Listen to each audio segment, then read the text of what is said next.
We're going to bring up onto stream, we're going to bring up Charlie. Charlie wants to talk about the Christian God, wants to discuss the morality of the Christian God. Charlie, can you give me your age and pronouns, please? 27, he, him. Okay, Charlie, 27, he, him, wants to talk about the Christian God. Charlie, are you a Christian? No, I'm agnostic. Okay. So what specifically about the Christian God did you want to talk about?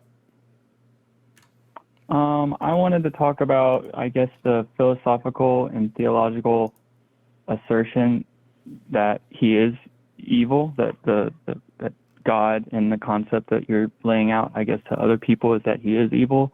I myself don't believe that. I don't believe in God, but I don't deny that God could exist. Therefore, the agnosticism. Okay, well, under a purview that the Christian God does exist, I would say he's definitely evil. Yeah. What kind of, how do you prove that morally? Like, where's your morals come from if he is evil? Like, how do you apply moralistically? Where are you coming from morally? Well, so I usually level my morals on some semblance of like harm. So like whatever's doing the most harm, I would say is the most immoral. You know, the more harm is added to this thing, the more immoral it is. And I would say God causes like the most harm out of anything because he invented harm. He created harm. Harm only exists because of him.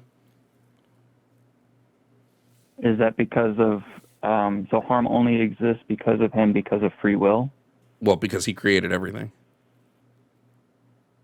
Well, I know, but he created creatures that have the power to exert free will. Therefore, there is the possibility of more evil. Except for the times he gets rid of our free will. But yeah.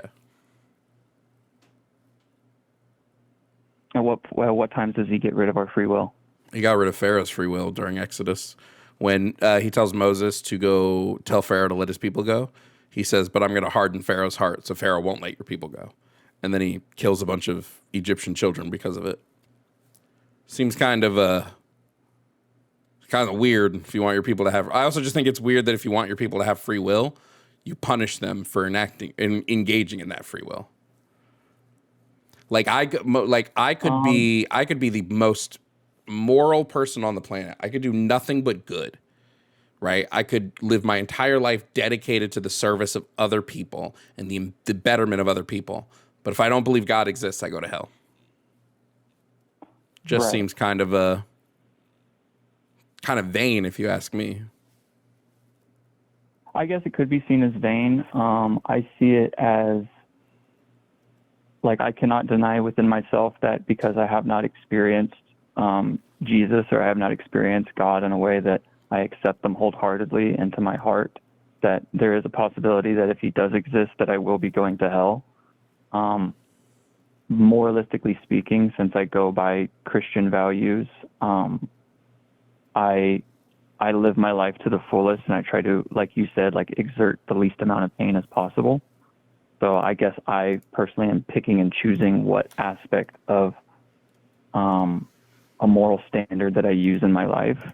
So I guess I'm protecting myself from the idea, and I think subconsciously I'm protecting myself from the idea that, yeah, there's a possibility of moral evil because, like, we're free creatures and we're allowed to do whatever we want. So the idea of not being able to, you know, like, I'm not going to hurt somebody. I'm not going to go out of my way to, like, you know, cause pain. And I'm not saying that I'm morally better than those that believe in the Christian God, and then therefore they think that it's okay to cause some amount of pain. Because I think the Christian defense would be that there is a possibility that some suffering may lead to, like, the greater good. You know, like almost like a parent, like, allowing their kids to go through, like, some sort of, like, hardship and not, like, preventing them from what is that hardship. What is the greater good of, like, babies getting cancer?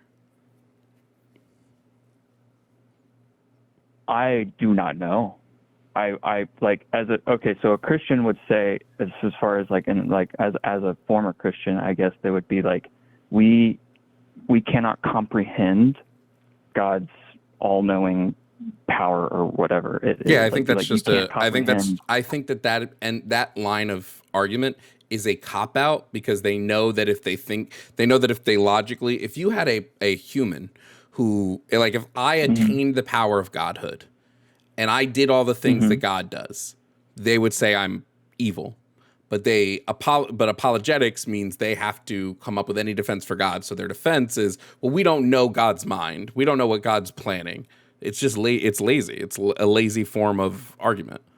Like, if that's going to be, if I'm debating with a Christian and that's going to be their rebuttal to what I'm saying, then like at that point, don't have the debate.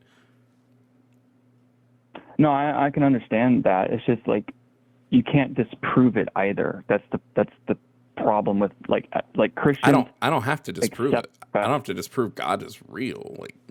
I'm not making a positive claim there. No. The claim that there's these unjustifiable evils, and so from our point of view, like we don't understand the omniscient standpoint. We don't understand like the omniscience of it. Like, yeah, so I can't conceive of a world. I can't conceive of a world in which giving babies cancer is a good thing. I can't even conceive of that world. There's nothing and no level of justification that I think can exist for that. Okay. So do you believe that morality is like subjective? Yes. Okay. I believe morality is inherently subjective, but people have objective moral views. So like morality is objective, but I think that like, for example, genocide is an objectively bad thing. Like to me, it's objectively bad. So while morality in general is subjective, yeah, you personally can have objective standards of morality. Okay. So would you think that a Christian, someone who believes in God, like they would have an objective moral framework? They also have a subjective moral framework. The subject would just be God, right? When we talk about morals, objective and subjective just mean mind dependent or mind independent. So like God's morality is still subjective because it's dependent on God's mind. Yeah, but the Christians believe that God is the source of objective morality. So that's the contradiction. I mean, you can say it's still subjective because it's to God's mind, but you can say God has objective moral things where he's very like staunch on these stuff. But I would say no, he isn't. When we look at like the Bible, God's changed his mind on what is or is not morally permissible all the time. So then, by nature of him allowing or disallowing things at will, that leads us right back to this is subjective in nature. Yeah. Would one of your examples be? Because I've listened to you before, and I've watched you several times, and I've called in a couple times actually. It's slavery would be an example for the subjective morals that God has, not the objective morals? Yeah, absolutely. Because he's changed his mind on slavery. Yeah, slavery at one point was morally permissible, and now, well, I actually don't think God's changed his mind on slavery. I think God still is like, yeah, slavery is fine.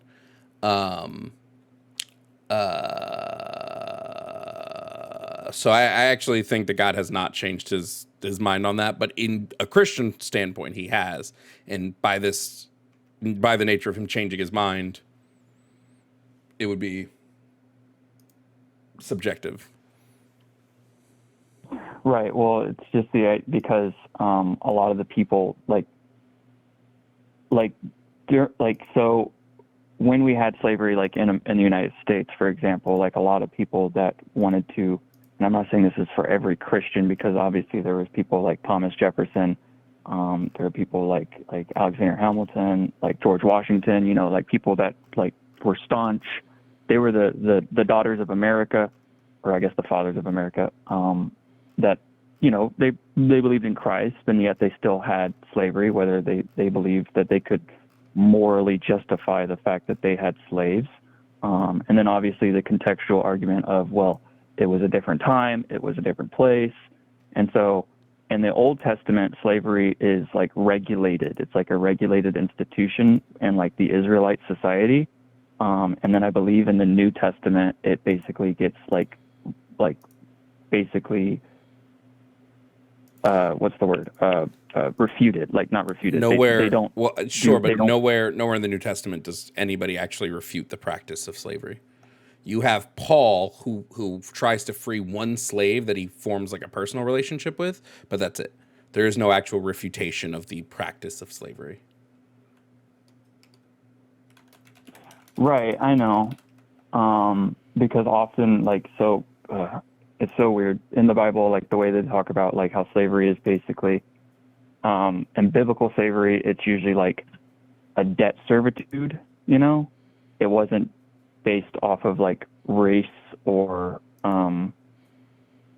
like it wasn't like racial slavery. It was so it was not racial slavery. I will agree with that in the history of like the Abrahamic faiths. However, it was not restitution either. You were able to take slaves from countries you went to war with. Israel took slaves from countries that they like dominated in the Bible all the time. They also took sex slaves. I don't remember exactly which passage, but God commands Israel to go. I think it's the Canaanites. He has slaughter, and then he says like, and then take all their virgins, and you can take their virgins for yourself. So they then take a bunch of people into sex slavery. It's also different because the the Israelites that sold themselves into servitude, they had a contract. They were released at the end of their contract. They could own property. They could buy wives. They could do all these things. The slaves that they take from other nations, they were slaves for life. They were passed down from parent to child. They didn't get their freedom. They also could be beaten. So even if we're going like, well, it was indentured servitude, I think indentured servitude where you can be beaten is just as bad. Yeah, I'm correcting myself. It wasn't the Old Testament that, like, in the Old Testament, because the Old Testament's the book of laws, it regulates slavery, so it lays out the framework of the Abrahamic like rules for slaves, and like you couldn't have one for like more than 6 years or something like that. There was that wasn't for slaves. That was for Israeli servants. When you were a servant, if you were a child of Israel, you could go sell yourself into servitude to pay off a debt.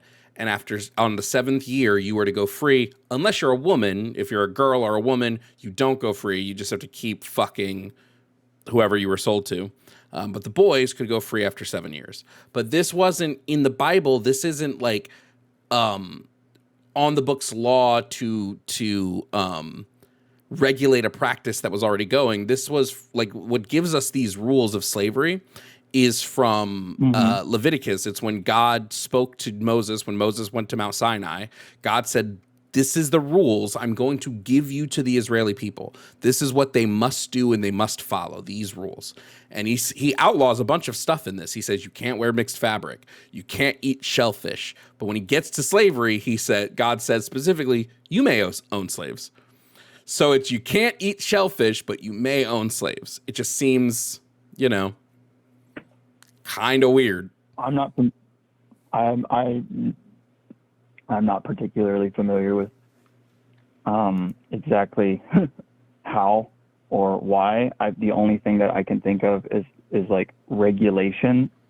Like if God's told Moses that it's okay for them to have slaves, right? And you're like, that's kind of weird why you would say that you can't eat shellfish and you can't wear mixed fabrics, but you don't have any concessions when it comes to slaves. And then I'm like, the way that I grew up and the way that I was taught is that it like regulation does not equal like moral approval. And yes, but what does equal moral approval is when he says the phrase, you may do this. If God is saying you may do this, that is quite literally God saying that this is a morally permissible action. This is an action that he does not view as immoral, whether it's at this time or I would say ever, because God is supposed to be never changing. He's not supposed to ever change his mind or change who he is or what is or is not moral. So if God says you may own slaves, that's him saying it's an okay thing to do. I can see that. Okay, I can see that. And I've heard you make the argument before, so I kind of agree. I think because he does say that they may do something, and that does sound like, something that's morally permissible if he allows it. I mean, he allows, the only other argument I can think of is like he allows people to kill each other. That doesn't mean it's like morally acceptable, but he does allow it to happen, you know. Like he allows. Well, yeah, he not only allows it, he commands it. But that the way Christian apologists get around that is God's very specific when he talks about killing versus murder, and they say it's okay to kill, it's not okay to murder. That's the way they get around that. But Right, to me, it just seems like what God should have said to the Israeli people is, "Hey, if you go slaughter a country, free their slaves. Don't then take the slaves for yourself. Free the slaves." Especially because, so here's first of all, there's like no actual proof that there were Israeli slaves in Egypt, so we just need to start there. Like Exodus is pretty much made up. There is like zero evidence, archaeological wise, that Egypt at that time had Jewish slaves and had Hebrew slaves. So ignoring that, if we operate under the premise that Exodus is a real thing that really happened, we know for a fact that when Moses spoke to God on Mount Sinai was pretty much directly after they had left Egypt, right? They make it across the Red Sea. They end up in their now promised land, and Moses speaks to God on Mount Sinai, and God says, "Here are your rules." Okay. And what happens to me, what really is fucking interesting here is everybody I talk to about this verse says, well, God was just regulating a practice that was already going on at the time. They already had slaves. And my question is fucking why? Yeah. They were slaves. So they left out of slavery with slaves? The time between them crossing the Red Sea and the Levitical laws being given on Mount Sinai is not that fucking long. So in that period of time, they reinstituted an entire system of slavery? That doesn't make any sense. God could have said, now that you're all free people, don't now enslave others, but he didn't. He said, yeah, you can own slaves now. Okay, so there's only biblical evidence. The only evidence that we have, because there's no archaeological evidence, there's no historical texts that say that the Egyptians had slaves at the time. Well, no. They definitely had slaves at the time. There's tons of evidence that the Egyptians had slaves. Yeah, there's no evidence that there were Jewish slaves in Egypt around the time Exodus is supposed to take place. Right, and the only account we have for that is the Bible, really. Exodus. Yeah. So all the things that's saying that like Moses led them out of slavery basically is, and then that the story of Passover, the Jewish story of Passover it's the only account we have for it is in the Bible. Mostly, yeah. You have some like religious texts from the time, like the Dead Sea Scrolls are just a collection of the Dead Sea Scrolls were basically just like the Old Testament, but like written down differently and predates doesn't predate the Bible, but it predates like a lot of earlier texts that we have at the time, and that one shows the same stories, right? But yeah, like we just don't have evidence that there were Jewish slaves. We have evidence that there were slaves. We don't really have any evidence that there were Jewish slaves at the time. Right. Okay. Well. Okay. So what about? Because I'm so historically in the United States, when it came to the abolition of slavery, like in the West, right, it was not like predicated, but a lot of it came from like Christian moral like reasoning around for the abolition or for the enslavement. For the abolition movement. Sure, but the entirety of the slave trade was predicated on the Bible. Like from the start of the transatlantic slave trade, the Bible was used as justification, both in England, in Spain, and in the U.S. The Bible was used as concrete justification for the enslavement of people. So, okay. So where did how did the Christians like pull a whole 180 then? Because that's where I'm not saying that like, yeah, God can't change his mind. You know, if he's absolute, he's absolute. Some people viewed it as wrong, and the bulk of them were Christian. They didn't view it as I don't believe they viewed it as wrong because of Christianity. Again, you're really not going to find many places in the Bible that condemn slavery. So I don't view it as there is a passage that talks where Jesus talks about like how he doesn't like the slaver, but slaver in that passage, the original Hebrew text is more akin to kidnapper, which kidnapping and the slave trade were considered two completely different practices.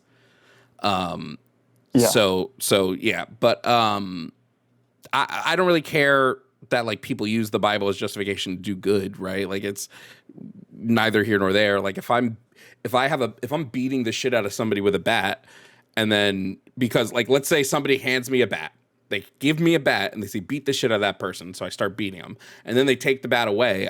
I don't think the person who got beat should then be like, thank you for taking the bat from them and giving them the bat in the first place. Right. So, okay, so you're not necessarily concerned with the idea that people like just because, you know, someone decides to do good through the teachings of Christ, that, you know, it doesn't mean that they're not still. Yeah, I think things like humanism, like empathy, these type of things will override religious morality all the time. I think we do it all the time. I mean, when I look at like Christian churches that are like, we're very welcoming to LGBTQ people. We're very welcoming to our trans brothers and sisters. We don't believe that Christ thought like this, and we believe that you should. I'm like, cool. The text doesn't support this, but your empathy is winning your belief system in this sense. Right. It'd be like a mixture of spiritualism and naturalism. Yeah. Kinda. Okay. The only thing I like, so Galatians, I think it's Galatians 3:28 is like there's no difference between people. There's Galatians is one of the like Galatians in the argument of slavery. Galatians is one of the most. It's so funny to me when Christians bring up Galatians as like a counter to slavery, because in Galatians you have Paul talking about what in the kingdom of heaven there's no Jew nor Gentile, no slave nor free, no male and female, and then people will use this to go, see, Christ didn't support slavery. I'm like, did Christ also support gender abolition? Because he says there's no male or female either. Are we all non-binary now? And they will absolutely be like, no, obviously. It's like, no, because what they're talking about is that when you get to heaven, none of these things will matter. Yeah. But on earth, these practices still exist. This stuff still exists. In the same breath, Paul says in the New Testament, he tells slaves to obey their earthly masters, whether those masters be kind or cruel. He's like, even if you're getting your ass beat, you need to behave and listen to them. When Paul could have easily just said, hey, Paul, especially if we're talking about Paul as an apostle of Christ, should have just said, like, don't own slaves. At any point in time, any of them could have said this. Jesus could have said this. Any of the apostles could have said it. It could have been written down in any of the Gospels. But at no point did anybody go, don't own other people. Right, and then like the phrase like obey your earthly masters can be like spiritually like recontextualized as like be a servant of Christ, you know, do the will of God, not necessarily that's how I was taught that like these things are like interpreted, like you basically, it's not like that's how I was taught the context of these things. When I look at the Bible, right, the context I use is like just the words written on the page, right? People always tell me, well, you have to understand what they're actually saying. I'm like, no, if God says something, God doesn't God doesn't lie. He doesn't tend to speak in metaphor or anything like that. He tends to be very upfront about what he's saying. So if he says you may do something, I'm assuming that means you may do that thing. Right, exactly. So you're saying the moral objectivity through God is like it's okay, it's permissible because he's very tact with his his verbiage, his language, and Yeah, you especially read the in Bible. especially in Leviticus. Like he was very clear about what you could or could not do in Leviticus. Right. No, I get you. Okay. I guess being agnostic, like I can kind of like pick and choose like what parts of, you know, the moral compass that I use to like dictate the direction of my life. And I mean, fall more I would just into look into I would just look into secular humanism. It sounds like you vibe more with that. So Yeah. No, we pretty much, you know, just be a good person, be nice, don't hurt people, don't cause harm, whether it's purposeful or not. You know, don't objectify, don't, just try to be a good person, you know, and with your fellow humans. Try to get along with them. And if you disagree, that's fine. Doesn't mean they're going to hell. yeah, I mean, I don't believe hell exists. So Right. and Yeah. a whole nother not. conversation. A whole nother conversation is that I believe heaven is actually like straight up hell.